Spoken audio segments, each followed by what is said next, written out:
Titanic মুভির বিখ্যাত সেই দৃশ্য আপনি নিশ্চয় দেখেছেন, যেখানে জ্যাক তার গার্লফ্রেন্ড রোজকে মৃত্যুর মুখ থেকে ঠিক এভাবেই বাঁচিয়েছিল, যেভাবে ব্যাংকটি তার গার্লফ্রেন্ডকে বাঁচিয়ে নিজেই ভর্তি জলে হাবুডুবু খাচ্ছে। हम बैठ के बात कर लेते हैं। देखो मेरी बात सुनो, इतनी में क्या पता कि मेरी गलती क्या है, मेरी गलती तो बताओ। आयशा, आयशा बात सुनो, आयशा, आयशा। সবাই ভাবে বাঁদর শুধু শয়তানি করেই বেড়ায়, কিন্তু আজকাল শয়তানি ছেড়ে এই বাঁদর ভালো কাজে মন দিয়েছে। দেখুন এখানে নৌকার মাঝে হয়ে লোকটিকে কত সুন্দর জল পার করে দিচ্ছে, যা না দেখলে হয়তো কেউ বিশ্বাসই করবে না।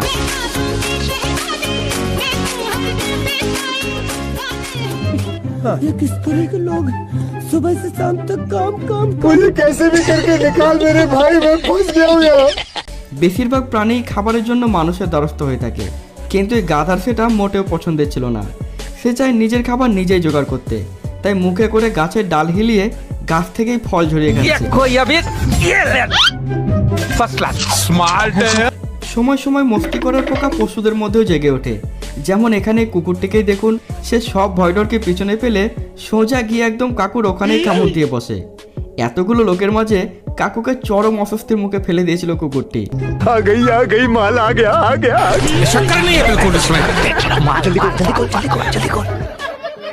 কুমিরটি এদের বোটের উপর উঠে পড়েছিল, তাকে এরা নামানোর বহু চেষ্টা করতে থাকে। এই ভাই তো তাকে পাঞ্চ করার চেষ্টা করছিল। অনেক চেষ্টা করার পর এই ভাই কুমিরের লেজে ধরে তাকে জলে নামিয়ে দেয়। तमिज से बात कर, आतंक का दूसरा नाम बाबू भाई है। आतंकवादी बाहर निकल। WWE ফাইট যে শুধু মানুষই করে তা কিন্তু নয়, আজকাল পশুরাও এই ফাইটে নাম লিখিয়েছে। এই বেড়াল দুটি একে অপরের সাথে লড়াই করেই চলেছে, আর পাশের বেড়ালটি রেফারির ভূমিকায় থেকে পুরো বিষয়টাকে কন্ট্রোল করছে।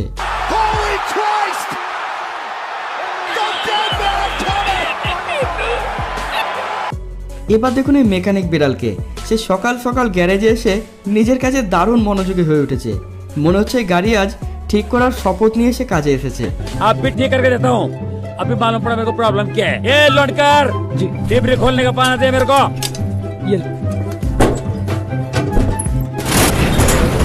जाओ माय हट। अरे मैं तो पूरा काला हो गया यार। কথায় আছে অন্যের পিছনে কাঠি করতে নেই, তাহলে ফল সবসময় খারাপই হয়।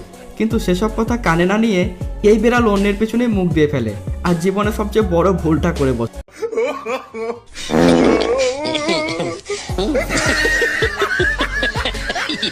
এখানে কয়েকটি জঙ্গলি কুকুর অত্যাচার করে শুকুরটাকে ধরার ছক করছিল, কিন্তু কিছুক্ষণ চুপচাপ থাকার পর শুকুরটা মেজাজ হারিয়ে ফেলে আর তাদেরই হাওয়া বের করতে শুরু করে।